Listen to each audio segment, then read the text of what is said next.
Buenas tardes a todos y muchísimas gracias por vuestro interés en este webinar en el que tenemos el placer de contar con Sergio Bañó. Como sabéis, Sergio Bañó es un magnífico dermatólogo y cirujano capilar, gran profesional sanitario que además cuenta con una amplia, además, repercusión, ¿no? Es así, Sergio, en las redes sociales.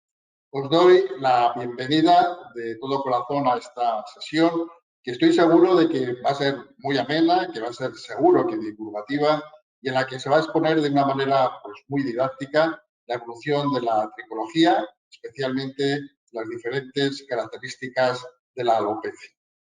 También nos explicará los criterios de derivación al especialista, como los tratamientos farmacológicos y no farmacológicos, así como los famosos, creo que muchos, no Sergio, falsos mitos que rodean a esta patología. Una formación que espero que sea de verdad de gran utilidad para nuestro trabajo diario y especialmente en las farmacias, en las oficinas de farmacias, en la farmacia comunitaria, como lo queramos llamar, donde recibís numerosas o recibimos numerosas consultas en torno a esta patología. No me canso de repetir, de verdad, y de agradecer la enorme labor que estáis llevando a cabo todos los sanitarios, pero en concreto, en mi caso, todos los farmacéuticos, en esta tremenda pandemia y en todas las diferentes facetas del ejercicio profesional. Si algo ha caracterizado, yo creo que a la profesión farmacéutica en este último año, ha sido nuestra continua proactividad, nuestro afán de colaborar, de cooperar y de ofrecer soluciones para salir cuanto antes de esta crisis sanitaria. Una profesión que en todas sus facetas ha estado en primera línea, que no se confinó y que ha vivido estos últimos 12 meses poniendo en riesgo, como lo sabemos muy bien, su vida para salvar la vida de los demás. Y no os quiero quitar, porque aquí el estrella es Sergio, no quiero quitar más tiempo, únicamente agradeceros a todos vuestro trabajo, vuestro empeño, que está siendo muy duro para todos en esta pandemia. Todos comenzamos, yo creo que todos, ¿no?, a sentir ya ese cansancio y hartazgo y esa fatiga, ¿no?, de la propia pandemia. Pero el reconocimiento social que hemos tenido y el enorme trabajo realizado tiene que motivarnos a seguir luchando para acabar cuanto antes con este virus. Muchísimas gracias, Sergio. Aquí tienes a todos los farmacéuticos esperándote. Muchas gracias, Jesús. Muchas gracias, Jesús, por tu trabajo, por tus palabras y por tu apoyo a la Vocalía Nacional de Dermofarmacia y por esta presentación. Buenas tardes a todos, bienvenidos al webinar de alopecia y evolución de la tricología. Antes de adentrarnos en esta materia, dejadme que os explique varios temas relacionados con la Vocalía Nacional de Dermofarmacia. Para mí hoy es un orgullo presentar un nuevo protocolo, infografía sobre alopecia que en breve tendréis colgada en Portal Pharma y que los próximos días se presentará en vuestros colegios. La alopecia, como hoy veréis, es una patología muy amplia y diversa, por lo que es muy difícil resumirla en estos dos folios, ¿no? Esta infografía está hecha para que tengáis una base sobre los aspectos básicos de la alopecia y os despierte interés en aprender y buscar más información. Debo agradecer el trabajo que realiza Virginia Ortega, que es la coordinadora del Grupo de Trabajo de Protocolos e Infografías de la Vocalía Nacional, y de todas las personas que han participado en este protocolo. Teresa Palmer, vocal de Melilla, Blanca González, vocal de La Coruña, Sandra Pérez, vocal de Cádiz, Lola Martín, vocal de Almería y Pelayo del Pozo, vocal de Asturias. A todos ellos, muchísimas gracias. También quiero agradecer a Carmela Llorente, vocal de Badajoz, y a Gemma Herrerías, vocal de Sevilla y del CACOF, sus aportaciones, revisiones y correcciones. Y al igual a Blanca Vargas, que es la gestora de vocalía, que como todos sabéis es la que hace que esto funcione, y al equipo que tiene detrás con Carlos Débora, Daniel Fernández e Iván Espadas, que mil gracias por el increíble apoyo técnico que nos brindan desde el Consejo, ¿no? Y sin lugar a dudas, mi agradecimiento a Silvia Martín, que desde el equipo de marketing se encarga del diseño de la infografía, ¿no? Y a la que vuelvo loca haciéndole mil cambios y la que siempre está de buen humor y de buena gana atendiéndome, ¿no? Esta infografía en la que ha participado muchísima gente estará colgada en la sección de la Vocalía Nacional de Dermofarmacia en Portal Pharma, junto a las ya existentes, a las que ya tenemos, que son dermatitis atópica, acné, fotoprotección, dermatitis seborreica, hiperpigmentación y rosácea, ¿no?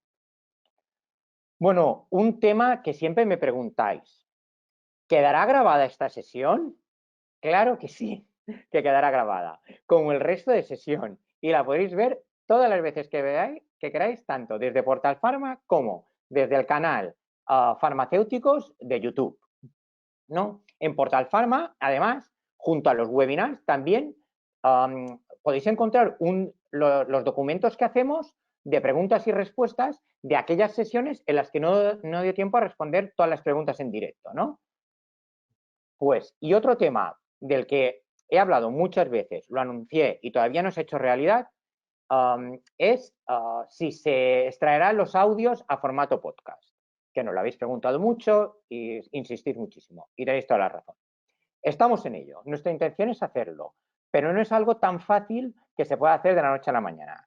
Nuestra intención es que durante los próximos meses tengamos un canal de farmacéuticos de podcast, ¿no? Donde, entre otros temas, se puedan colgar los audios de los webinares que estamos haciendo durante este año, ¿no?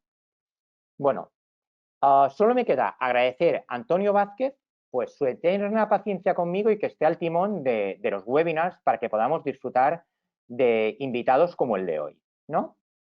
Bueno, y antes de dar paso ya a hablar de nuestro invitado de hoy, quería agradecer de todo corazón a Gema Herrerías, que me ha ayudado a preparar este webinar y a buscar los puntos más interesantes que le teníamos que preguntar a Sergio Baño. Así que, Gema, mil gracias por tu apoyo y tu ayuda.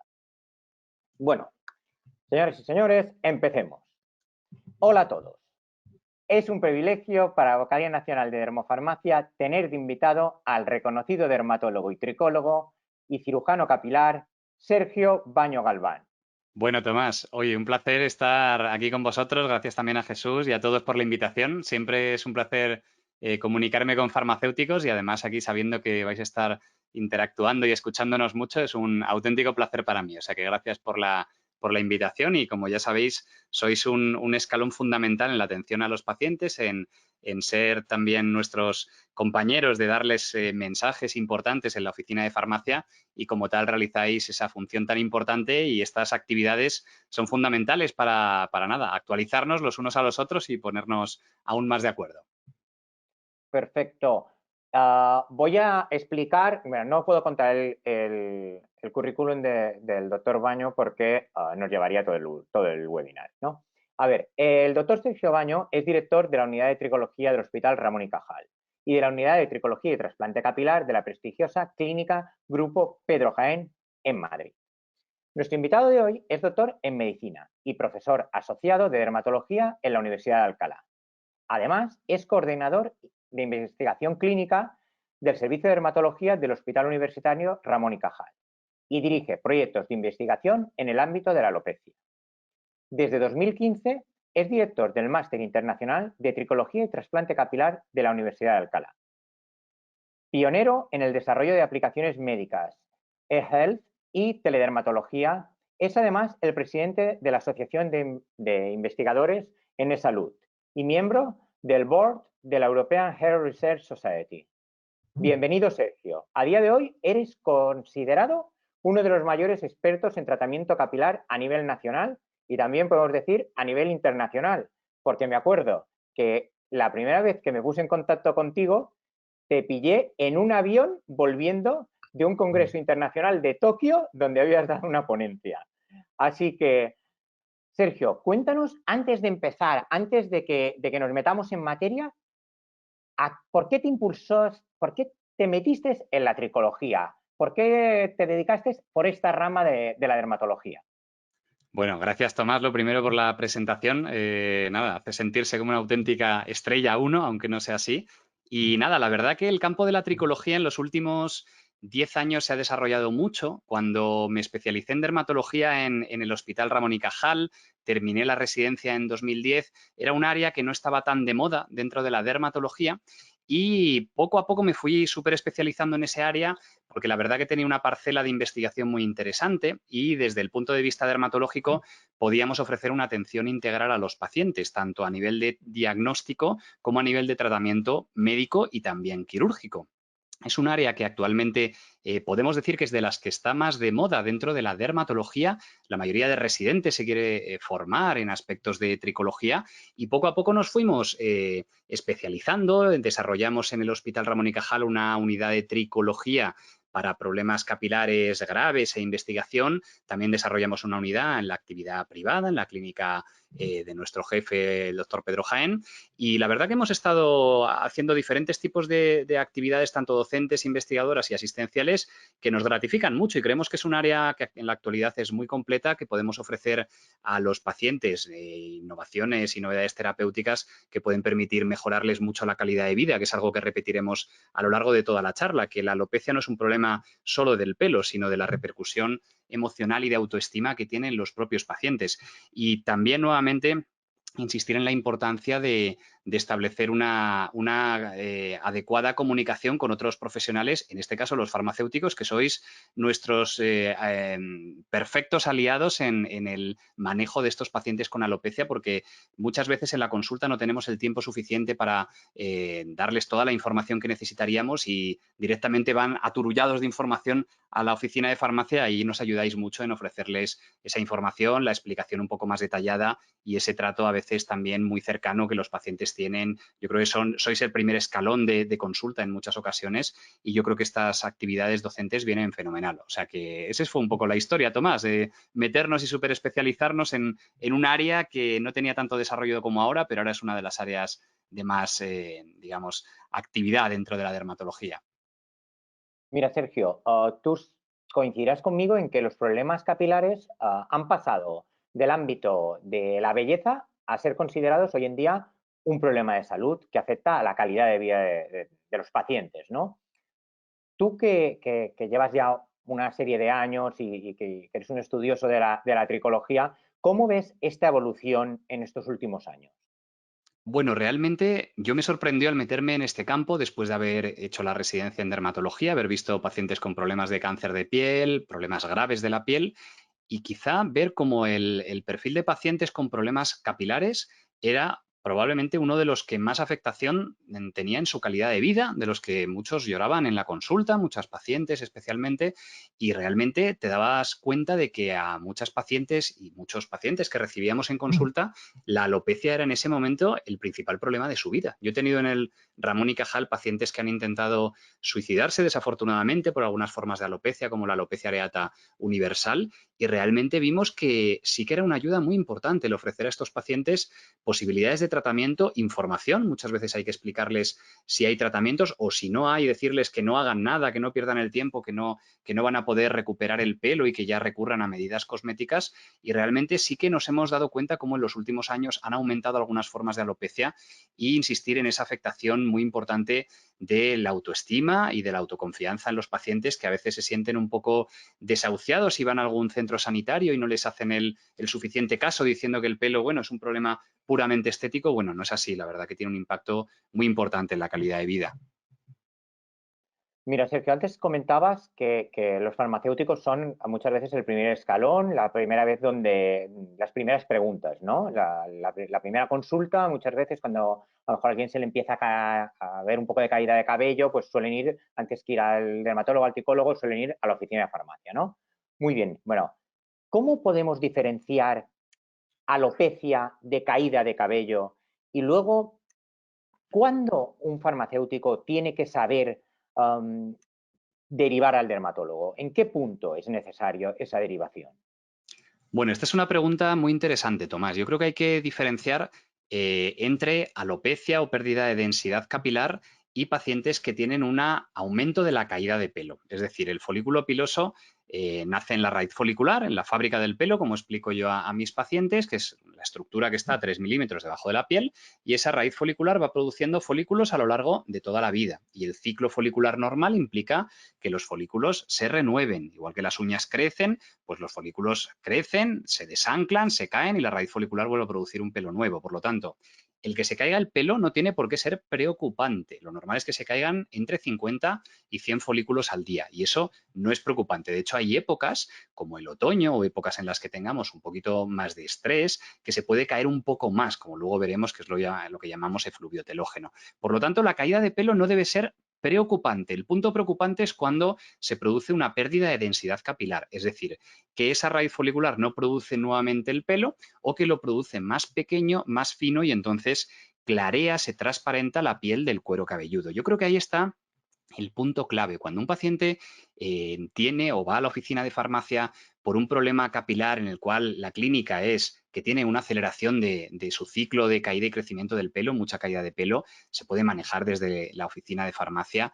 No suele haber datos, digamos, de preocupación. El problema es cuando ya aparece una pérdida de densidad capilar, es decir, que el paciente o la paciente nota que clarea la zona frontal, la coronilla, que la raya del pelo se va ensanchando o incluso pacientes que empiezan a desarrollar áreas de alopecia focales, como luego veremos en la alopecia areata o en otras formas de alopecia. Y ahí es el punto clave que yo creo que merece la pena que podáis derivar al especialista para que haga un diagnóstico concreto, porque como luego veremos, una vez que se produce esa pérdida de densidad capilar, existen más de 100 tipos distintos de problemas de alopecia, con lo cual sí que merece la pena tener un diagnóstico concreto para establecer el tratamiento ideal para ese tipo de alopecia. Acabas de decir que existen más de 100 tipos diferentes de alopecia. Bueno, no creo que los podamos repasar todos hoy, sería increíble. Sé que vamos a repasar los más importantes, pero bueno, dinos un poco cuáles son las causas principales de la alopecia y si también existen diferencias entre ambos sexos, porque muchas veces lo centramos mucho al hombre, ¿no? Cuando hablamos de la persona que se está quedando calva, ¿no? Pensamos siempre, cuando pensamos en alopecia, pensamos solo en hombre, ¿no? ¿Hay diferencias entre sexos? ¿Cómo funciona?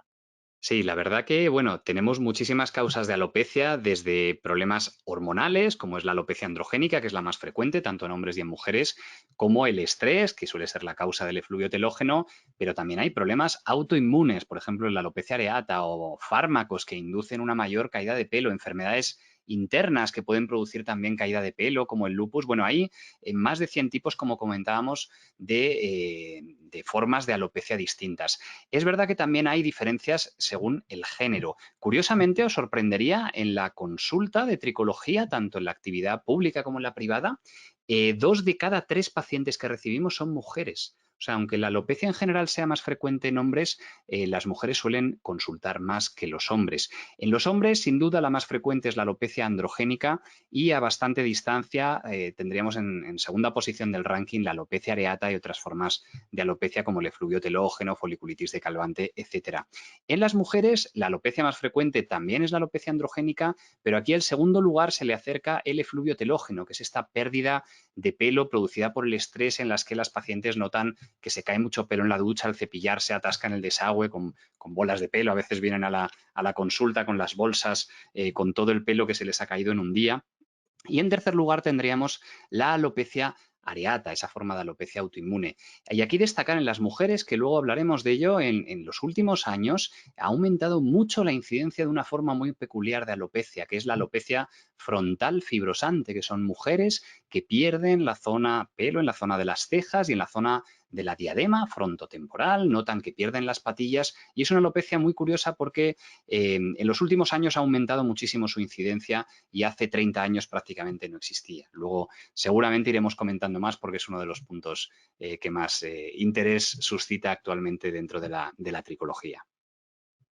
Una pregunta clave es si la alopecia se puede prevenir de alguna manera, ¿no? Si se puede, si tenemos algún método de conseguir parar esa caída, ¿no? Y otro cosa importante que nos han preguntado, que tenemos la duda, es un poco, sobre todo, sabes que los tratamientos oncológicos hay mucha pérdida de cabello, es uno de los puntos, como sabemos, que más afecta a la persona, ¿no? Al paciente.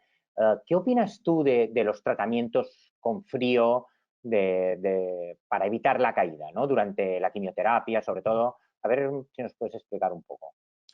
Bueno, Tomás, aquí hay dos preguntas muy interesantes. La primera, respecto a si se puede prevenir la alopecia. Bueno, depende del tipo de alopecia, pero por lo general no se puede prevenir la alopecia. Muchos pacientes nos preguntan, mi padre es calvo, mi madre tiene alopecia, ¿puedo prevenir el desarrollar una alopecia androgénica? A día de hoy no existe ninguna terapia preventiva. Lo que sí que existen son métodos de diagnóstico no invasivo para poder hacer un diagnóstico precoz antes casi de que se note nada a nivel clínico y en ese momento utilizar tratamientos de diferente índole que permiten que esa alopecia ya presente no progrese. Ahora bien, sí que existe un tipo particular de alopecia, como bien comentabas, que es la alopecia post-quimioterapia. Conocéis que hay quimioterápicos, lo cual es muy frecuente, por ejemplo, en el cáncer de mama, que inducen un daño sobre las células madre foliculares y producen que se caiga el pelo. En 2-3 semanas de iniciar la quimioterapia se cae todo el pelo del cuero cabelludo y esto es algo que suele ser dramático para las pacientes que tienen que someterse a quimioterapia, por ejemplo, por un cáncer de mama, por la estigmatización de verse diferentes, que el resto de gente sepa que les ha ocurrido algo y la verdad que nuestros compañeros oncólogos nos comentan que es una de las primeras preguntas que les hacen las pacientes cuando les dicen que tienen un cáncer de mama. Doctor, ¿va a haber que ponerme quimioterapia y voy a perder el pelo? O sea, es algo muy relevante. Entonces, en este sentido, en los últimos años ha habido interesantes publicaciones de un sistema de enfriamiento del cuero cabelludo llamado scalp cooling, cuyo mecanismo sería el producir un cierre de los vasos sanguíneos del cuero cabelludo durante la sesión de quimioterapia para que la quimioterapia no llegue al folículo piloso y por tanto no lo dañe y no se caiga el pelo. Y curiosamente, este sistema ha demostrado en estudios y en ensayos clínicos con amplia evidencia que puede permitir prevenir esta alopecia por quimioterapia incluso en un 50% de los pacientes. Por lo tanto, va a depender del régimen de quimioterapia que se utilice, pero este sistema de enfriamiento del cuero cabelludo o scalp cooling puede ser una herramienta interesante para prevenir la alopecia post-quimioterapia en tumores como el cáncer de mama. Es algo que todavía no está implementado en nuestro país, se realiza por empresas privadas que afortunadamente solo aplican los costes en caso de que sea efectivo, pero yo creo que es una herramienta que va a tener bastante desarrollo en los próximos años, se utiliza bastante en Estados Unidos y desde el punto de vista dermatológico sí que tiene nuestro aval como terapia preventiva para alopecia post-quimioterapia. Dentro del ámbito de las alopecias aprovecho para contaros algunas novedades que ha habido en tricología en este año 2021 y a finales del 2020, porque son los aspectos que los pacientes nos suelen preguntar más y que la verdad que es, yo creo que os va a interesar mucho conocer nuestra visión. En primer lugar, sería acerca de los nuevos tratamientos en alopecia androgénica, especialmente en alopecia androgénica masculina, pero también en alopecia androgénica femenina. Y quería comentar en este aspecto dos puntos. El primero, el uso del fármaco inhibidor de la 5-alfa-reductasa dutasterida, tanto vía oral como en forma de microinyecciones. Conocéis que en el tratamiento de alopecia androgénica masculina, clásicamente hemos utilizado mucho finasteride, que es un inhibidor de la 5-alfa-reductasa, que se descubrió utilizándolo para hiperplasia benigna de próstata. Pues bien, dutasterida oral se ha demostrado que tiene una efectividad incluso mayor con un perfil de seguridad similar a finasterida y actualmente lo utilizamos incluso como tratamiento de elección en varones con alopecia androgénica. Este medicamento tiene algunas ventajas frente a finasterida, como que tiene una dosis media, una vida media mayor que finasterida y cuya dosis es menor y muchas veces no tenemos que hacer tratamientos diarios, sino utilizamos tratamientos 2 o 3 días en semana. De la misma forma, este medicamento se puede utilizar en forma de microinyecciones en el cuero cabelludo y permite a los pacientes disminuir la dosis necesaria de tratamiento vía oral. El segundo punto dentro de la alopecia androgénica, que seguro que suscita muchas preguntas, es el uso de minoxidil oral a dosis bajas, que es un tratamiento que es de los que más de moda está tanto en hombres como en mujeres con alopecia androgénica y que vamos utilizando cada día más y es una de las terapias que probablemente más utilicemos actualmente en diferentes formas de alopecia. Y luego comentaremos algo también de alopecia y coronavirus, pero estoy seguro que ahora en este punto, Tomás, quieres hacer algún comentario al respecto. Has hablado de que la alopecia androgénica es la de mayor prevalencia que existe a día de hoy. Has hablado de la duosterida oral, del minoxidil, pero vamos a ver, en todo lo que es el proceso del COVID, que hemos visto que tenemos muchas consultas en la farmacia por la caída de pelo, relacionada con esta patología. Tenemos consultas de gente que lo pasó casi asintomáticamente, pero luego está teniendo muchos efectos secundarios. Y luego queríamos saber un poco, a ver, qué tratamientos a la alopecia androgenética, estos tratamientos que has comentado un poco, a ver cómo se aplican, cuáles son sus evidencias y por qué estamos utilizando, digamos, tantos medicamentos off-label, ¿no? Para el tratamiento de la alopecia androgenética. Sí, Tomás, antes de empezar la charla lo comentábamos, que antiguamente prácticamente solo teníamos finasteride oral y minoxidil tópico para alopecia androgénica. Actualmente, en los últimos 6-7 años, ha aumentado el número de terapias dentro de nuestro arsenal terapéutico que podemos ofrecer a los pacientes, y eso nos permite individualizar los tratamientos, porque al final la clave dentro del tratamiento de cualquier alopecia androgénica es que el paciente o la paciente debe mantener el tratamiento a largo plazo, con lo cual debe tener una buena adherencia terapéutica. Y el disponer de nuevas herramientas de tratamiento, herramientas, por ejemplo, inyectadas, que nos permite hacer tratamientos cada 3, 4 o incluso cada 6 meses sin tener que utilizar tanto tratamiento tópico o tratamiento vía oral, o el hecho, por ejemplo, del minoxidil, no tener que aplicarlo mañana y noche de forma tópica, sino utilizarlo vía oral combinado con el tratamiento tópico, pero 3 noches en semana, o el disponer de nuevos medicamentos que no sea necesario utilizar vía oral todos los días, como por ejemplo dutasteride, que hay muchos hombres que les mantenemos simplemente con 2 cápsulas a la semana, nos ha permitido individualizar mucho esos tratamientos y mejorar la adherencia terapéutica a la larga, porque es clave y los pacientes deben conocer, y esto es un mensaje importante desde la farmacia, que los tratamientos empiezan a hacer efecto a partir de los 5 o 6 meses y que el tratamiento hace el máximo efecto incluso a los 12-14 meses. Son tratamientos lentos. Si un paciente o una paciente empieza a usar un tratamiento capilar para su alopecia androgénica y no nota efecto a los 3 meses, es algo normal. Hay que esperar hasta los 5 o 6 meses. Luego está el tema que bien comentabas del uso off-label, y es que el 99% de los tratamientos que utilizamos a día de hoy son uso fuera de indicación. Se descubrieron para otras indicaciones, lo único, han demostrado amplia evidencia de efectividad y seguridad en el manejo de diferentes formas de alopecia, como por ejemplo el uso de minoxidil oral a dosis bajas o dutasteride oral en alopecia androgénica masculina, y son tratamientos de práctica habitual. Es decir, nosotros en la consulta de tricología el 99% de los medicamentos que utilizamos son off-label, los pacientes lo saben, así se lo explicamos, hay amplia evidencia, les damos copia muchas veces de los estudios que se han realizado para su tranquilidad, y esto a nivel personal y a nivel dermatológico no nos supone problema, dado la amplia evidencia publicada de la efectividad y seguridad de estos tratamientos. Pero yo creo que la clave es que hay muchas terapias que nos permiten individualizar según las preferencias y el perfil de alopecia de cada paciente. Vamos a ver, si el tratamiento debe mantenerse de por vida, en tu experiencia, ¿cómo podemos ayudar desde la farmacia a los pacientes a mantener la adherencia a estos tratamientos? Bueno, esta pregunta que siempre nos la hacen los pacientes, no me gusta hablarles de tratamiento de por vida, porque son palabras mayores, implica ya 30, 40 años vista. ¿Quién sabe qué pasará de aquí a siquiera 10 años? Probablemente ya lleguen tratamientos nuevos, células madre, y a lo mejor no hay ni que tomar medicamentos. Entonces yo les digo que a día de hoy el tratamiento hace efecto mientras se utilice y que, por tanto, en los próximos años, 4 o 5 años, tendrán que mantener este tratamiento hasta que lleguen nuevas novedades, o a algunos pacientes también les digo, hasta que les deje de importar el pelo y en ese momento pase la fase de su vida que les es relevante tener el pelo mejor, dejan el tratamiento y sigue la evolución de su alopecia. Entonces, yo creo que desde la oficina de farmacia tenéis un papel fundamental porque los pacientes os van a ver mucho. Entonces podéis hacer ese hincapié en la importancia de mantener el tratamiento, que no lo dejen, que no hagan descansos dentro de la alopecia androgénica, porque si no perderían el efecto.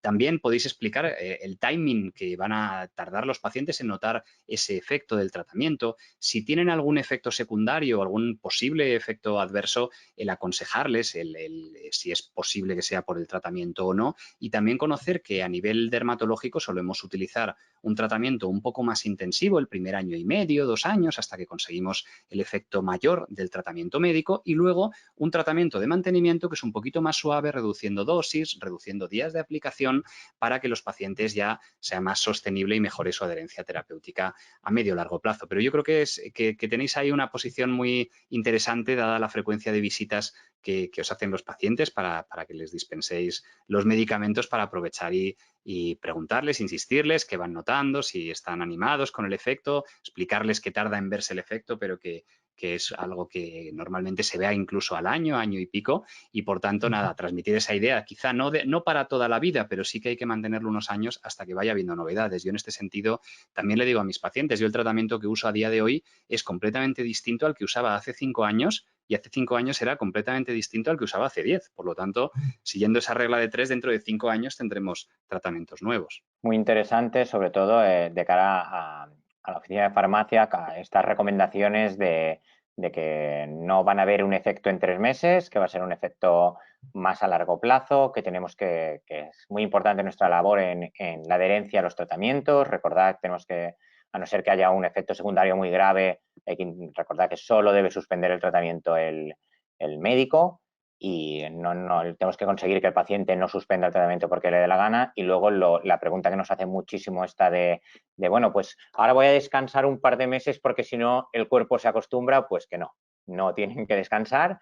Aquí solo se descansa si su médico se lo aconseja, pero no porque la vecina o el amigo o el conocido se lo trate. Bueno, Sergio, vamos a un tema que lo hemos comentado antes, pero que nos preguntan, que tiene cada vez más digamos, interés, y que afecta sobre todo a la mujer. Y como tú sabes, en el mundo de la farmacia, el 70% que tenemos son mujeres, ¿no? Vamos a ver, ¿hay algún tratamiento nuevo que sea eficaz para la temida alopecia frontal fibrosante? Y acláranos, por favor, ¿qué hay de evidencia en el tema este que los protectores solares están contraindicados en este tipo de alopecia, ¿no? Porque en algunas ocasiones leemos que no se usen porque producen la alopecia frontal fibrosante, en otras ocasiones leemos que es un bulo. Necesitamos que nos lo aclares para que este verano demos el consejo perfecto a las Bueno, personas y Tomás, pacientes que vengan a la farmacia. has tocado uno de los temas más controvertidos. Bueno, sabéis, la alopecia frontal fibrosante, hablábamos antes, es actualmente la alopecia cicatricial más frecuente y suele afectar a mujeres. Está en el ranking global en el 4º puesto de alopecias más frecuentes, después de la alopecia androgénica, el efluvio telógeno y la alopecia areata, y dentro de las cicatriciales es la más frecuente.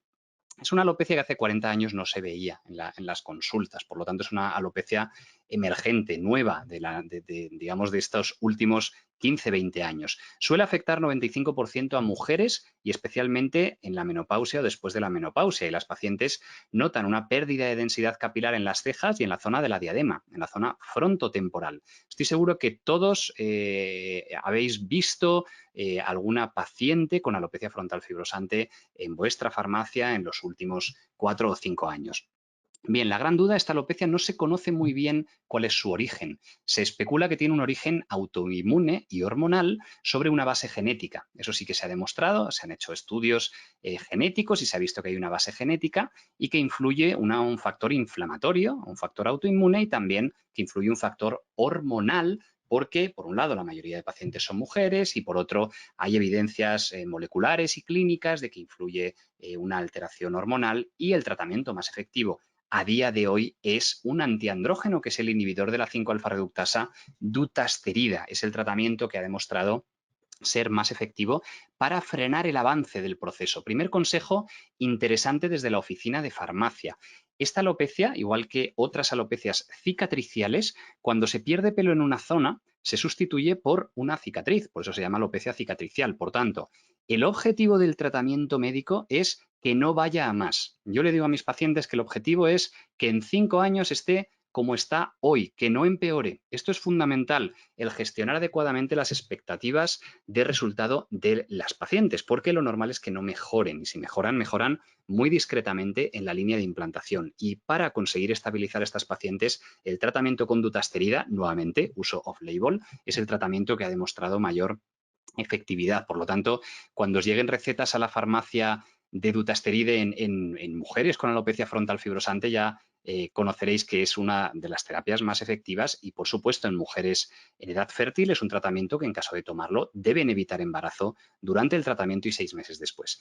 Pero bueno, yendo al punto crítico del tema de alopecia frontal fibrosante, es que al ser una alopecia emergente de los últimos años, se ha especulado también que pueda tener relación con algún factor ambiental de la vida más reciente y que por ello haya aumentado mucho su incidencia en los últimos años. Y aquí se han realizado diferentes estudios epidemiológicos que han visto una asociación entre el uso de fotoprotector y algunos otros cosméticos y el desarrollo de la alopecia frontal fibrosante. En concreto, que esto merece la pena detenernos en ello, lo que se ha visto es que las mujeres con alopecia frontal fibrosante utilizaban de forma más frecuente los fotoprotectores que las mujeres de su misma edad y entorno que no tenían alopecia frontal fibrosante, que usaban los fotoprotectores en un porcentaje menor. Esto se ha corroborado en estudios tanto en España, en Australia, en Reino Unido, bueno, en diferentes entornos por diferentes grupos de investigación, pero claro, esto no implica una relación causal. Yo creo que es una línea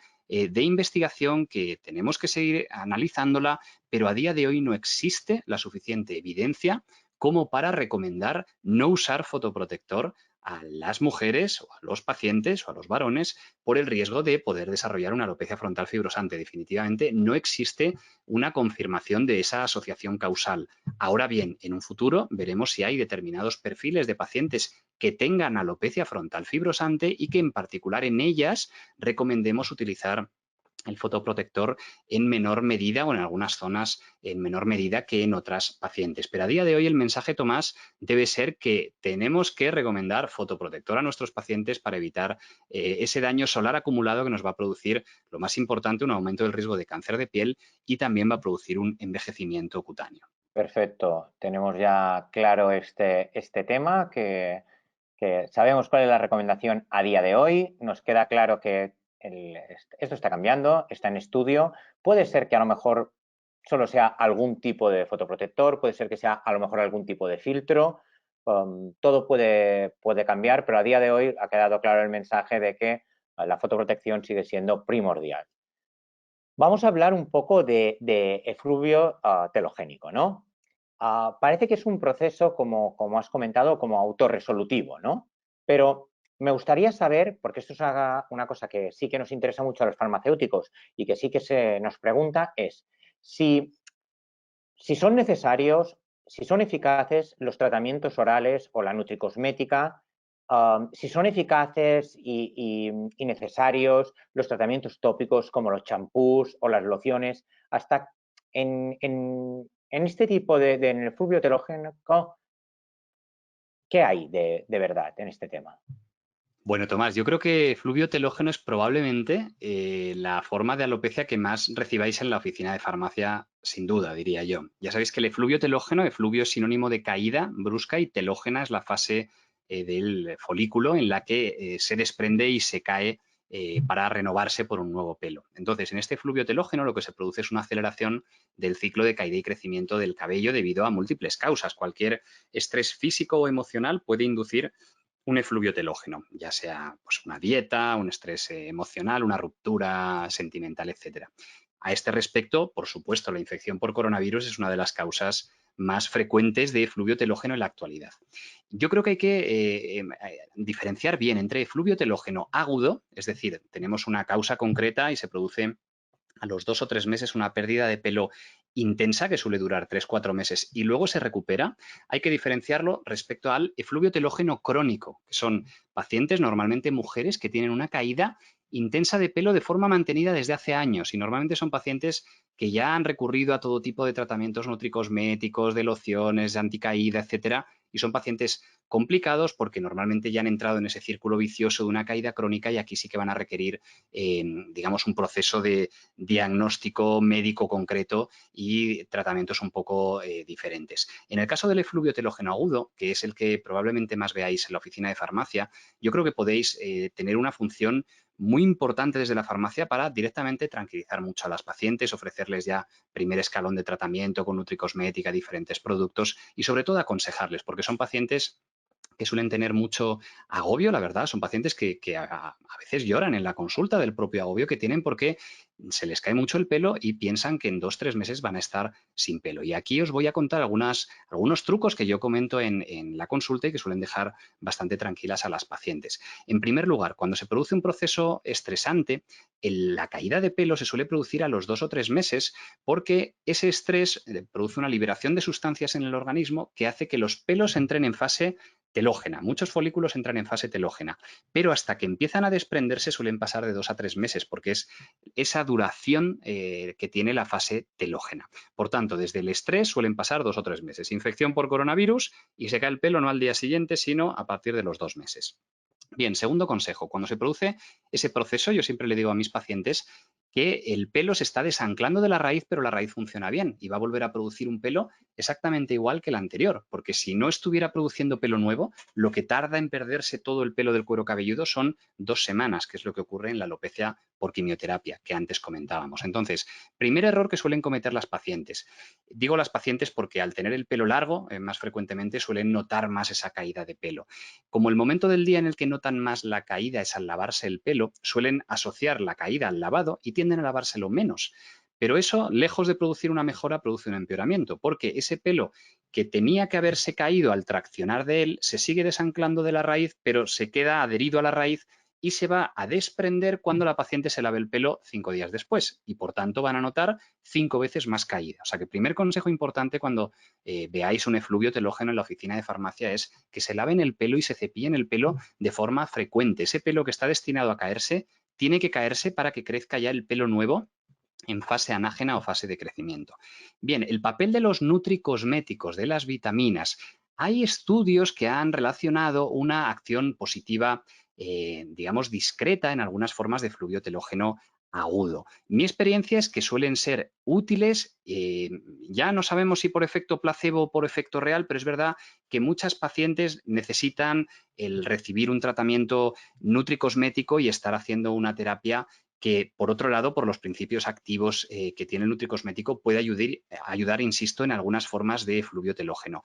Ahora bien, aparte del nutricosmético, si tuviera que hablar en mi experiencia clínica, creo que el 95% del efecto de mejora de un efluvio telógeno va a ser la información y la tranquilidad que deis a los pacientes, la explicación que les deis, que es un proceso de renovación del pelo, pero que van a mejorar, que van a tardar en mejorar por lo menos 2 o 3 meses, pero que no se hago bien, que es un proceso en el que el pelo sigue creciendo y en unos meses va a mejorar mucho. El lavado frecuente, y eso en mi experiencia es 95% de importante respecto a 5% de importante de otros tratamientos. En los efluvios telógenos crónicos sí que recurrimos a otras terapias, como puede ser el minoxidil oral, el plasma rico en plaquetas, etcétera. Son casos algo más complicados y ahí sí que los pacientes suelen agradecer un seguimiento estandarizado con fotografías y un seguimiento un poquito más detallado y específico para analizar la evolución de esa alopecia. Pero en concreto y en resumen, yo os diría que el efluvio telógeno quizá lo más importante es la gestión de la información que podáis dar a vuestros clientes en la oficina de farmacia y sobre todo saber que si en algún momento se observa una pérdida de densidad asociada, que puede haber una alopecia androgénica asociada u otro tipo de alopecia, que ahí es el momento en el que les podéis aconsejar consultar con un especialista. Muchas gracias, Sergio. Has hablado de la importancia de que se podían seguir lavando frecuentemente el pelo, que se podían seguir peinando, que era importante que a la medida que vas hablando no me da tiempo a hacerte preguntas y ir apuntando cosas que me parecen muy interesantes, ¿no? Pero un tema es que nosotros nos enfrentamos cada día a numerosos falsos mitos sobre la caída del cabello, ¿no? Has hablado tú del lavado frecuente, que es un mito de si te lavas el pelo cada día te vas a terminar quedando calvo, ¿no? De los tintes, de los secadores, de que si son necesarios, luego también hay mucha información, sobre todo hoy en día que hay mucha influencia de tratamientos de detoxificantes capilares. Que, como dermatólogo, en todos estos casos, ¿cómo lo ves? ¿Qué crees que hay de verdad, de mentira?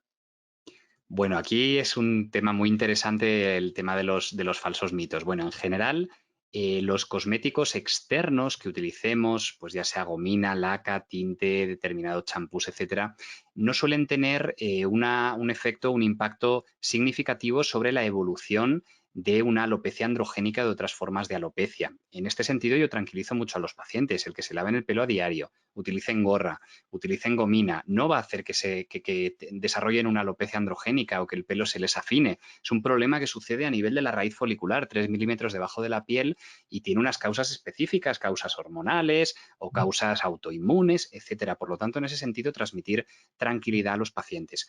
Y en este sentido es lo que podéis aconsejar desde la oficina de farmacia. Ahora bien, en los últimos años me he ido dando cuenta que los tratamientos cosméticos, y especialmente muchas veces los consejos que dais desde la farmacia, son un complemento muy importante para los pacientes que están ya realizando un tratamiento médico por diferentes motivos. Aunque, por ejemplo, un champú no vaya a tener un efecto real de engrosar el pelo en una alopecia androgénica, sí que va a permitir que los pacientes y las pacientes noten una mejoría cosmética relativamente rápida en su pelo, y eso les permita tener una mejor adherencia a los tratamientos médicos, que son los que a la larga sí que van a conseguir que el paciente no vaya perdiendo densidad, pero son un complemento muy importante y que a los pacientes realmente cada vez lo demandan más en las consultas de dermatología, que les demos tratamientos cosméticos, les demos un consejo de qué tipo de champú utilizar, qué tipo de acondicionador, que si tienen el pelo seco, cómo lo pueden mejorar. Y aunque esto no vaya a influir a la larga en la evolución, ni nadie se vaya a quedar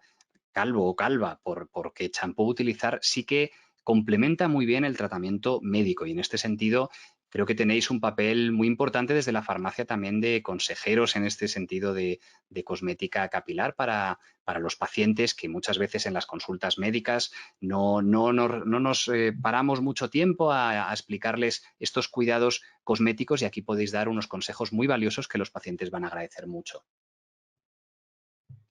Muy bien, muchísimas gracias, Sergio. Vamos a ver un tema, vamos a entrar en un tema polémico que te afecta a ti directamente como tricólogo, ¿no? Que es el tema de los famosos viajes a Turquía para realizarse trasplantes capilares, o ahora incluso estos anuncios que hay de ya no importa que vayas a Turquía porque ahora por muy poco dinero, al mismo precio que Turquía, te los puedes hacer en Madrid. Explícanos un poco, para que los farmacéuticos lo sepamos, lo primero de todo, ¿qué es la implantología capilar? Porque hoy en día se habla muchísimo de implantes capilares y nos hacen preguntas en la oficina de farmacia sobre este tema, pues para saber qué es la implantología capilar. Y después, el tema polémico, ¿no? ¿A qué se debe esta diferencia de precios, ¿no? ¿Por qué la gente decidió irse a Turquía? ¿Por qué es tan barato? Hay un centro súper barato en Madrid y otro que es caro. Un poco este tema, un poco así escamoso, digamos.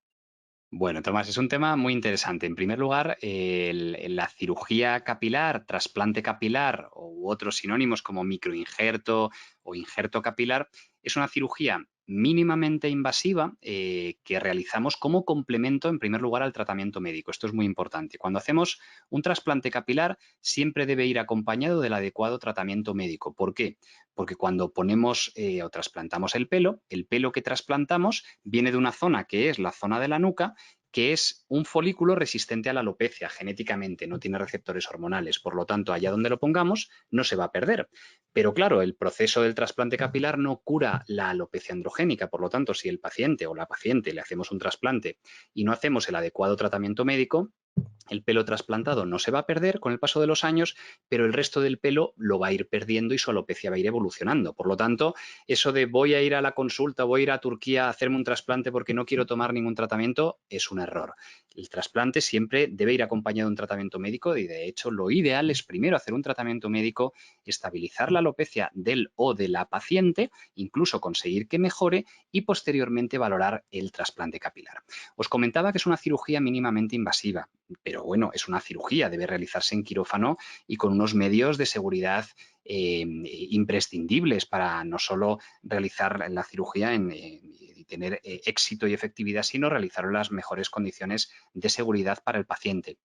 Consiste en trasladar los folículos de la zona de la nuca, que son genéticamente resistentes a la alopecia androgénica, e implantarlos en la zona de alopecia del paciente. Son cirugías que se hacen en un día, pero son relativamente largas porque hay que ir trasplantando pelo a pelo. Hoy en día se hace con la técnica del microinjerto, que es trasplantar pelo a pelo, y esto permite tener un resultado muy natural por el crecimiento del pelo uno a uno, pero son cirugías que se tarda en hacer pues entre 6 y 10 horas, porque es un trabajo muy minucioso, la cirugía es muy segura, es menos agresivo que quitar una muela, pero son cirugías largas. Entonces, la diferencia, la gran pregunta de muchos pacientes que es, oye, ¿a qué se deben estas diferencias tan importantes de precio? Os diría yo, incluso desde 1.000 euros hasta 15.000 euros, podríamos decir, en un margen dentro de nuestro país. Bueno, se deben a diferentes factores. En primer lugar, los medios donde se realice el trasplante capilar. No es lo mismo trasplantar en una consulta, porque hay pacientes que se han trasplantado en una consulta sin más, que hacerlo en un quirófano con todos los medios y materiales que disponemos en quirófano. Los sistemas de monitorización del paciente y la presencia de un anestesista o no. A nivel personal, yo hace muchos años que operamos con un anestesista que aplica una sedación superficial a los pacientes y es una cirugía mucho más confortable para los pacientes y a mí me da mucha mayor seguridad operar con un anestesista al lado. Pero bueno, estos son ítems que van aumentando o disminuyendo el precio en una determinada clínica. También la calidad de los materiales, si los materiales son desechables o no, se van reutilizando o no. El plan de revisiones que se incluya al paciente, es decir, no es lo mismo un precio de una cirugía aislada que un precio integral que incluye un plan de revisiones con tratamientos posteriores, etcétera. Y luego, por supuesto, si el doctor que te va a operar está presente y realizando el proceso íntegramente en quirófano en una cirugía o no. Esto pongo un ejemplo muy claro. No es lo mismo operar un paciente de trasplante al día que operar a 6. Si tienes 6 quirófanos y vas de un quirófano a otro porque tienes otro personal que te ayuda al trasplante, pero el médico al final está solamente media hora de las 6 horas que dura el trasplante, pues al final no puedes controlar todo el proceso igual de bien que si estás las 6 horas dentro del quirófano operando un paciente al día. Y bueno, al final son pequeños factores que van sumando y hace que al final los precios varíen mucho, pero desde aquí yo creo que como farmacéuticos lo conocéis bien, no es lo mismo el proceso de trasplante se realice en un lugar o en otro y de la forma que se realiza en algunos lugares u otros. No es como ir al supermercado y comprar un paquete de leche que en un supermercado te vale 5 euros y en otro 8, pero es el mismo paquete de leche. Aquí el producto es muy diferente y aunque haya diferencias de precios en función de la experiencia del equipo profesional y del cirujano capilar en este caso, yo creo que siempre hay que cumplir unos mínimos de seguridad y eso es lo que yo le aconsejo a mis pacientes, que antes de ir a un determinado centro, hay centros que son económicos y funcionan muy bien, pero que miren sobre todo quién les va a operar, los medios que tienen y especialmente la seguridad, porque hemos visto auténticos desastres realizados, ya no tiene por qué ser en Turquía, sino en centros incluso de España. Pero bueno, como conclusión os diría que el trasplante capilar es una herramienta terapéutica muy útil, pero claves a dar desde la farmacia. No todo el mundo se puede realizar un trasplante capilar porque puedes no ser buen candidato por no tener suficiente pelo en la zona donante. Punto 2, es una herramienta terapéutica complementaria al tratamiento médico, o sea, siempre tiene que ir acompañado del tratamiento médico. Y punto 3, el trasplante se puede realizar tanto en hombres como en mujeres. Las mujeres también pueden ser buenas candidatas al trasplante, pero claro, hay que evaluarlas previamente porque esto de que alguien se vaya directamente a hacerse un trasplante sin que haya sido evaluado previamente, puedes encontrarte que tu pelo no es apto para poder realizar un trasplante o puedes encontrarte que si hubieras realizado un adecuado tratamiento médico previamente, directamente no hubieras necesitado el trasplante. Yo creo que estos puntos son clave y los podéis aconsejar a los pacientes desde la oficina de farmacia. Muy bien, muchísimas gracias, Sergio. Ha sido un placer contar contigo hoy y creo que hemos hecho un resumen claro sobre todo el tema de la alopecia. Sé que tú has trabajado junto con el doctor Pedro Jaén y habéis escrito un libro, un manual práctico de tricología y que que la gente lo puede adquirir a nivel online. Y me gustaría que nos comentases un poco qué nos podemos encontrar en este manual y si crees que también puede ser interesante para los farmacéuticos, porque conozco algunos que ya lo han adquirido y les ha parecido un algo muy interesante. A ver, que nos cuentes un poco de qué va, qué contenido hay y si está enfocado, me imagino que estará enfocado, sin lugar a duda, para tricólogos, pero si también nosotros podemos obtener una información. Gracias, Tomás. Sí, la verdad que cuando nos animamos a escribir este manual práctico de tricología, que es un libro relativamente pequeñito y con muchas imágenes, pretendimos cubrir la necesidad de tener un manual resumido del manejo y algoritmos de cómo tratamos las diferentes formas de alopecia y cómo podemos identificarlas. Porque hasta ahora había grandes tratados de tricología que si alguien quería tener una lectura rápida, pues era menos operativo. Y aunque está destinado a dermatólogos, por supuesto que, bueno, a mí me han adquirido el manual, incluso han venido con él algunos pacientes propiamente. Por supuesto que yo creo que para farmacéuticos puede tener mucho interés para que veáis en los algoritmos diagnósticos y terapéuticos que utilizamos en diferentes formas de alopecia. Y nada, y seguro que podréis ayudarnos a complementar la siguiente edición con consejos también interesantes desde la oficina de farmacia que os pregunten los propios pacientes de tricología. Así que nada, la verdad que será un placer poder compartir experiencias con todos vosotros ahora en el turno de preguntas. Estamos ya damos por finalizado lo que es la parte de exposición ya de lo que ha sido hoy este webinar, de lo que le habíamos planteado, los diferentes puntos que le habíamos planteado al doctor Baño.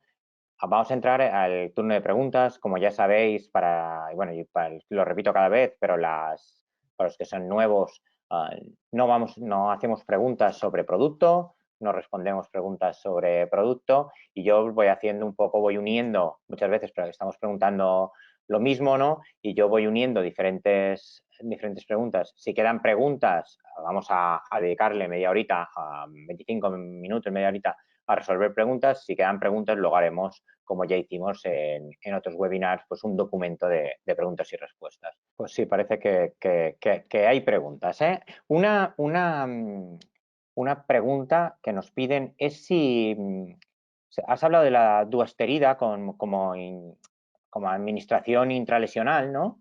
Y a ver si también las inyecciones con corticoides, con triancinolona o con betametasona, en alopecia areata también las utilizáis, si ya no.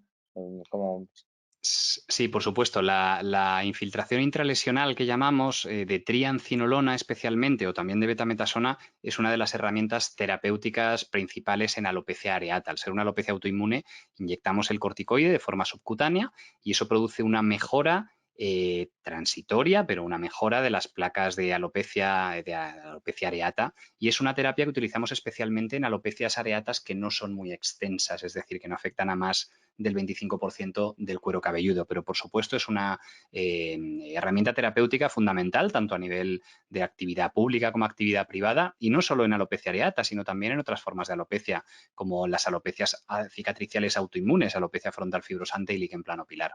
Vale, perfecto. Vamos a ver, nos preguntan varias personas sobre pacientes en tratamientos con finasteride de 1 miligramo, minoxidil oral, minoxidil 5% vía tópica, en solución, que lo han estado utilizando durante un cierto tiempo, que durante una época les ha ido muy bien, pero que llega un momento que se les agudiza, que otra vez empieza a haber como una recaída de cabello. ¿Hay un efecto meseta de estos productos? ¿Es normal que esto ocurra? ¿Qué se puede hacer? ¿Se debe cambiar el tratamiento? Sí, bueno, aunque no sea un efecto tan rápido como en otros medicamentos, ese efecto de taquifilaxia o que con el paso del tiempo va a ir perdiendo efectividad, sí que se puede ver especialmente con finasteride oral. Y de hecho, dutasteride oral se empezó a utilizar en ese perfil de pacientes que empeoraba con el paso del tiempo a pesar de seguir tomando finasteride oral.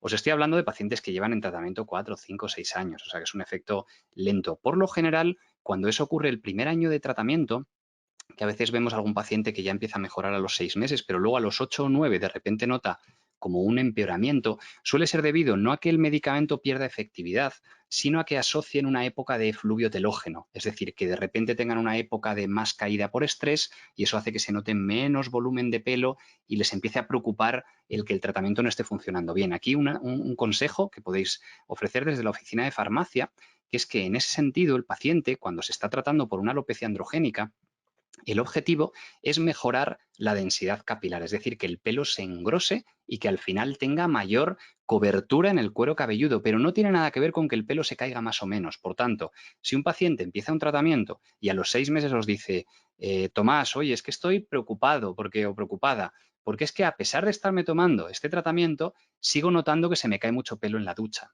Ahí la contestación sería, el pelo que se cae es secundario, no es lo importante. En una alopecia androgénica lo que hay que ver es que el pelo nazca más grueso, lo que hay que ver es el pelo que quede en la cabeza. Y si globalmente vas mejorando de la densidad, el que notes más caída de pelo por épocas de estrés o por lo que sea, no debe preocuparte.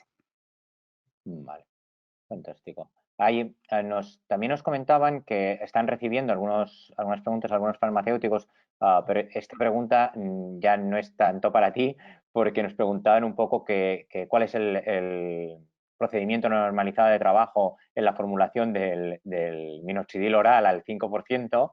Veo que hay varias preguntas sobre esto, porque deben estar llegando cada vez más recetas sobre minoxidil oral al 5%. Esto la vamos a trasladar al grupo de formulación magistral del Consejo para que os lo resuelva, ¿no? Y a través de ellos, pues, os pasaremos esta respuesta, ¿no? Si me permites, Tomás, hacer un comentario a este punto. Nada, el minoxidil oral, como comentábamos antes, es una de las terapias emergentes de mayor utilidad y que más estamos usando los dermatólogos en los últimos 2-3 años. Entonces, acabamos de publicar un estudio que hemos coordinado a nivel multicéntrico en diferentes centros del mundo, que probablemente sean los que más utilicen minoxidil oral. Está publicado en la revista más prestigiosa de dermatología, la revista de la Academia Americana de Dermatología, un estudio de más de 1.400 pacientes acerca de la seguridad del minoxidil oral en dosis utilizadas en alopecia, porque era una de las principales preocupaciones. Oye, ¿por qué los dermatólogos sois tan atrevidos de utilizar un fármaco hipotensor para tratar la alopecia? Pues bien, las dosis que se utilizan, que son dosis muy bajas, dosis entre medio y 1 miligramo, importante, miligramo, no gramo, que esto es algo importante, entre 0,5 y 1 miligramos en mujeres y entre 2,5 y 5 miligramos en hombres, en este estudio al que os hago referencia, hemos visto que el riesgo de efectos adversos graves, no aparecieron efectos adversos graves, fue 0. El riesgo de efectos adversos sistémicos fue menos del 5% y solamente un 1,7% de los pacientes tuvo que suspender el tratamiento debido a los efectos adversos y principalmente fue por aparición de vello en otras zonas, que son efectos adversos transitorios y leves. Por tanto, este estudio, por si os es de utilidad también a nivel farmacéutico, a nivel médico y a nivel dermatológico nos ha aportado mucha tranquilidad respecto al uso de minoxidil oral, tanto en mujeres como en hombres con diferentes formas de alopecia. Sergio, referente a este estudio, porque veo que hay mucha duda sobre la concentración del minoxidil oral. Veo que hay personas que dicen que lo han visto recetado hasta de 5 miligramos. Sí. ¿Puede ser? ¿Qué concentraciones? Tú estabas hablando de 0,5 y 1 miligramo.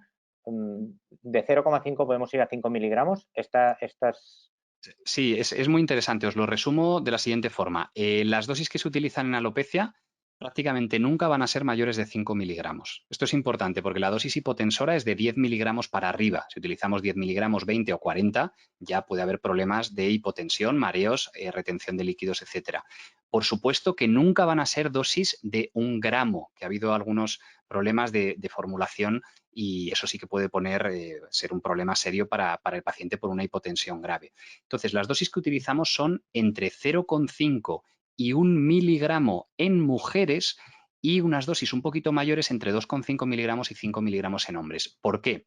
A mayor dosis, mayor efectividad, pero también mayor riesgo del efecto secundario más frecuente del minoxidil oral, que es que aparezca vello en zonas no deseadas del cuerpo, principalmente en las patillas y en las sienes, efecto que llamamos hipertricosis. Claro, no es lo mismo que un hombre desarrolle hipertricosis en las patillas a que lo desarrolle una mujer. Por eso en los hombres utilizamos una dosis mayor porque aunque aparezca este efecto de forma leve no suele importarles, mientras que en mujeres utilizamos dosis menores. Pero en muchas pacientes que tienen formas de alopecia muy graves, utilizamos dosis de 1 miligramo y vamos incluso subiendo más la dosis hasta ver la tolerancia de esa paciente. Y para vuestra sorpresa, os sorprendería ver la cantidad de mujeres que nos piden subir aún más la dosis y aunque desarrollen algo de hipertricosis, no ser un efecto relevante para ella recurrir a algún sistema de depilación como el láser a costa de seguir mejorando el pelo. Muy bien, mira, también nos preguntan, seguimos en alopecia areata, sobre la utilización de fármacos biológicos inhibidores de la vía JAK kinasa. ¿Cómo lo ves? Bueno, el uso de los fármacos anti-JAK, especialmente tofacitinib, ha supuesto un antes y un después en el manejo de la alopecia areata. Es un tratamiento que todavía es off-label, se están haciendo ensayos clínicos con nuevas moléculas que están en fase 3 y a día de hoy todavía no es ampliamente utilizado en España por motivos principalmente económicos y de falta de evidencia de aplicación o seguridad en alopecia areata a largo plazo. No obstante, mi opinión personal es que van a suponer un antes y un después y una auténtica revolución, no ya solo los anti-JAK, sino nuevas moléculas, nuevos fármacos diana, antiinterleuquinas que se están realizando ensayos clínicos y nos va a permitir ofrecer a pacientes con alopecia areata realmente una terapia que pueda ser sostenible en el medio y largo plazo por su perfil de seguridad que es muy bueno y que tiene un perfil de efectividad que también es bastante bueno. A mí me recuerda mucho a cuando hace probablemente 10 años empezó la era biológica en la psoriasis con los fármacos inhibidores de la vía, del TNF-alfa, etcétera, pues estamos viviendo ese inicio de la era biológica en la alopecia areata. Sí, te iba a preguntar esto, te iba a ir ahí a la psoriasis, a decirte que los biológicos aparecieron a 10, 15 años en la psoriasis, que al principio era como que todo el mundo les tenía un montón de miedo, muchos efectos secundarios, así que con el tiempo han demostrado ser unos medicamentos magníficos y que se han ido trasladando a otras patologías dentro de la dermatología como la dermatitis atópica o como podemos ver ahora que a lo mejor también en alopecia tú prevés que puedan ser de vital importancia en un futuro, ¿no? Totalmente, Tomás. Igual lo hemos vivido ya en psoriasis, luego dermatitis atópica, luego hidrosadenitis y ahora lo estamos empezando a vivir en alopecia areata. Sin duda, no dudéis que en 5 años los congresos de alopecia areata serán básicamente de fármacos biológicos y se hablará de fármacos biológicos, nuevas terapias, inmunología, etcétera. Bien, vamos ahora, nos preguntan si son efectivos el duasteride, finasteride o el minoxidil en alopecias androgenéticas para personas mayores de 55 años. Bueno, los antiandrógenos son efectivos en pacientes mayores de 50 años, pero la efectividad relativa comparada con minoxidil disminuye respecto a pacientes jóvenes. Es decir, en varones jóvenes el tratamiento más efectivo sin ninguna duda son los antiandrógenos y en un segundo lugar a bastante distancia está el minoxidil, pero a partir de los 50 años esa importancia ya se equilibra y en muchos pacientes utilizamos incluso minoxidil de primera línea por encima de los antiandrógenos. No es que no sean efectivos, pero esa efectividad relativa disminuye respecto al minoxidil. Vale. Luego también nos preguntan alrededor de la alopecia asociada a dermatitis seborreica, a ver, en este caso, si hay un tratamiento específico para este tipo de alopecia en esta asociación o si es un tratamiento general. Bueno, la dermatitis seborreica o caspa puede producir una forma de fluvio telógeno que está asociada a ese proceso inflamatorio de la piel del cuero cabelludo que es completamente reversible. Por tanto, el tratamiento de este proceso de fluvio telógeno será tratar la dermatitis seborreica, pues si es un brote importante, aparte de los champús antidermatitis, utilizar algún corticoide tópico, incluso a veces utilizamos infiltración de triancinolona diluida para mejorar ese proceso inflamatorio que está produciendo que el pelo se caiga masivamente. Posteriormente, el pelo volverá a nacer porque la dermatitis seborreica produce una alopecia que es no cicatricial, por lo tanto ahí podéis tranquilizar a los pacientes en la oficina de farmacia, pero el tratamiento va a ser el propio de la dermatitis seborreica. Vale, perfecto. Nos piden a ver si varias personas, veo que ha despertado interés, si podrías hablar un poco más sobre el tema de alopecia y COVID, que lo hemos comentado, pero a ver si esta alopecia es, digamos, temporal, si es persistente. A ver, sé que llevamos solo un año de COVID, o sea, sé que todos estamos aprendiendo y que lo que teníamos claro hace medio año es totalmente diferente a día de hoy. Sé que hay muchos cambios, pero si lo que sepamos a día de hoy de esto. Sí, para nuestra sorpresa, cuando empezamos a trabajar en la planta COVID allá por marzo-abril, nada, los pacientes en ese momento estaban muy malitos Y luego ya cuando empezamos a volver a la normalidad tras la primera ola, fue nuestra sorpresa al recibir muchísimos pacientes en la consulta con caída de pelo masiva, pero auténticas bolas de pelo, venían con bolsas llenas de bolas de pelo, después de haber pasado el coronavirus a los 2 o 3 meses. Entonces, hicimos nosotros también algunos estudios y hemos visto que es que la infección por coronavirus produce un estrés físico importante en el organismo y una liberación de ciertas sustancias que inducen un efluvio telógeno agudo, pero de mayor intensidad que otras causas. Es decir, esto también puede pasar con la gripe, puede pasar con una cirugía o con otras infecciones, pero parece que el coronavirus produce este proceso de caída de forma más intensa, incluso más rápida que otras infecciones. Pero también, como pudimos ver la evolución de esos pacientes, afortunadamente hemos visto que es una caída transitoria y totalmente reversible. Ahora bien, es bastante intensa, que no se asusten los pacientes, decirles, si habéis pasado el coronavirus, vais a estar con caída de 3 a 6 meses y va a ser una caída intensa, pero esa caída se va a recuperar. A lo mejor tarda en recuperarla 6 meses, 8 meses, pero se recuperará y se recuperará sola. Por supuesto, a veces utilizamos tratamientos para acelerar esa mejoría, como puede ser el minoxidil, oral u otras terapias, pero podéis dar ese mensaje de tranquilidad. Caída de pelo después de COVID es un efluvio telógeno agudo post-COVID, que es un proceso intenso, pero transitorio y reversible. Perfecto. También tenemos bastantes preguntas sobre todo el tema de los trasplantes. Preguntan si se puede hacer a cualquier edad, si hay algún tipo de contraindicación, ya sean por la gente que tenga problemas cardíacos, que tenga problemas venosos, hipotensión. A ver si nos puedes especificar un poco. Bueno, el tema de la edad, Tomás, es muy interesante porque no hay un límite superior. De hecho, hemos operado a pacientes incluso de 76, 78 años, pero sí hay un límite inferior y normalmente no nos gusta operar pacientes por debajo de los 25 años. ¿Por qué? Porque un hombre o una mujer que acude para valorar un trasplante a los 20 años, 21 años, normalmente no tiene su alopecia estabilizada. Entonces, el área que tenemos que trasplantar, si nos lanzamos a hacerle un trasplante a un chico de 20 años, a pesar de que haga tratamiento médico, probablemente parte de su pelo que tiene en ese momento lo vaya perdiendo con el paso del tiempo porque su alopecia no esté estabilizada, porque una alopecia que empieza en un chico de 16 años hasta tal punto que a los 20 solicita un trasplante, suelen ser alopecias importantes con un factor genético importante y que a veces son resistentes al tratamiento médico. Por tanto, un factor fundamental es comprobar que la alopecia esté estable y que con tratamiento no haya empeorado por lo menos en un año, y por eso nos gusta demorar hasta los 24 o 25 años la realización de un trasplante.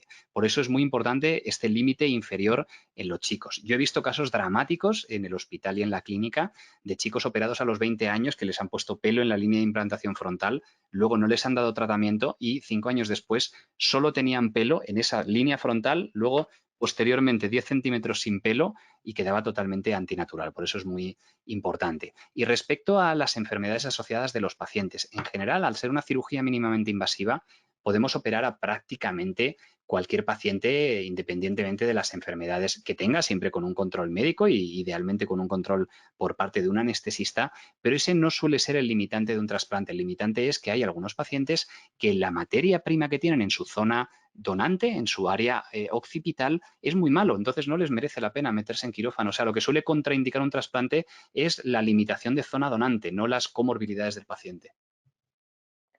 Vale, siguiendo en el tema de trasplantes, nos preguntan, a ver, cuando has hablado antes de que pues, veis efectos de malas cirugías, que cuáles serían las consecuencias o cuáles son las consecuencias más visibles de una mala praxis en un injerto capilar. Bueno, yo creo que podríamos dividirlas en 3 grupos principales. El primero y más importante, pues quizá actuaciones que pueden poner en riesgo la vida del paciente. O sea, realización de cirugías en centros no autorizados o en condiciones que no cumplen los mínimos de seguridad necesarios, pueden poner en riesgo la vida del paciente, porque si un paciente tiene una reacción a la anestesia local o se sobredosifica de anestesia local porque el profesional que esté utilizando la anestesia, que a veces no es ni un médico en algunos centros, se pasa de anestesia, pues puede poner en riesgo la vida del paciente. Yo creo que esto es clave y que tenemos que tener en mente que aunque sea mínimamente invasiva, no deja de ser una cirugía. Es el primer grupo y más importante. Segundo grupo de complicaciones. complicaciones, las que afectan a la zona donante. La extracción del trasplante, la fase de extracción consiste en quitar pelo del área donante, pero claro, hay que quitar un máximo de un 10-15% del pelo de esa zona para que no se quede un área de alopecia, porque pelo que quitamos, pelo que no vuelve a salir. Otro error bastante común es quitar más pelo del debido de la zona donante, con lo cual el paciente le queda un área de alopecia en la zona de la nuca que es irreversible, que son cicatrices, con lo cual no puede mejorar. Ese sería el segundo grupo de complicaciones derivadas de una mala praxis.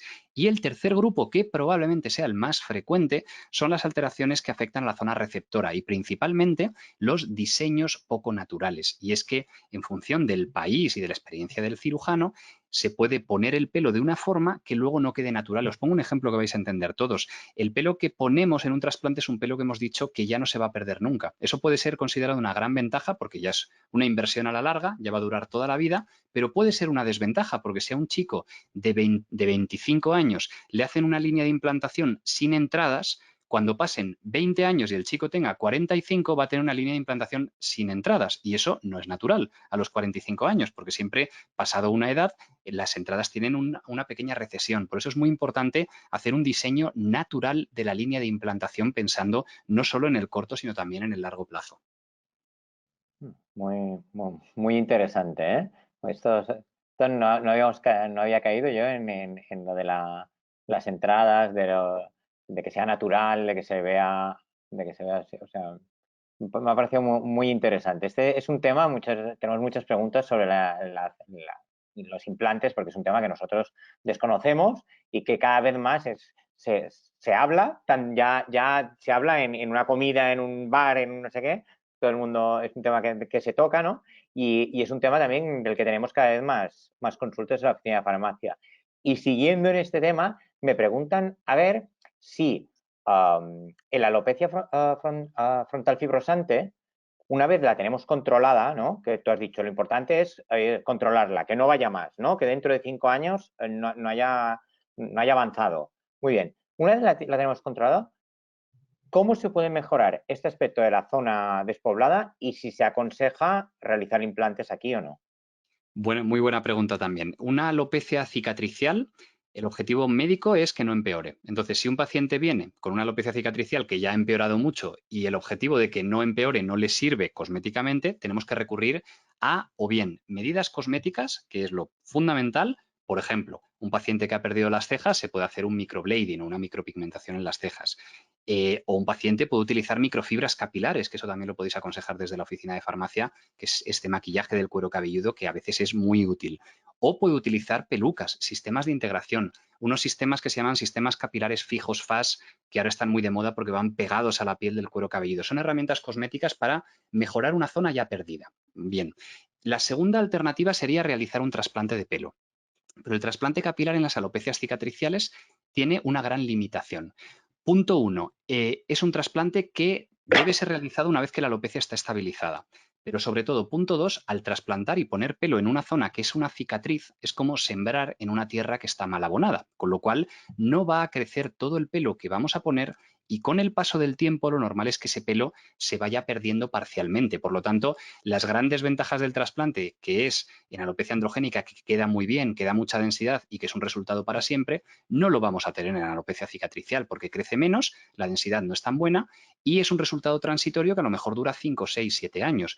Esto hay que comentarlo muy bien con los pacientes, aún así habrá pacientes que les merezca la pena porque sea un área muy pequeña o esté aconsejado trasplantar, por ejemplo, la alopecia frontal fibrosante, la zona de las patillas o a veces incluso las cejas, pero es algo que hay que conocer, saber, discutir con el paciente y al final decidir entre los dos si se realiza el trasplante o no. Vale. Otra pregunta es sobre el minoxidilo tópico. El minoxidilo tópico ha sido como uno de los, digamos, medicamentos que a día de hoy todavía sigue teniendo la indicación farmacéutica en alopecia, ¿no? Un antialopécico y es como digamos, el producto, digamos, más... El estandarte. El estandarte, ¿no? Digamos, este producto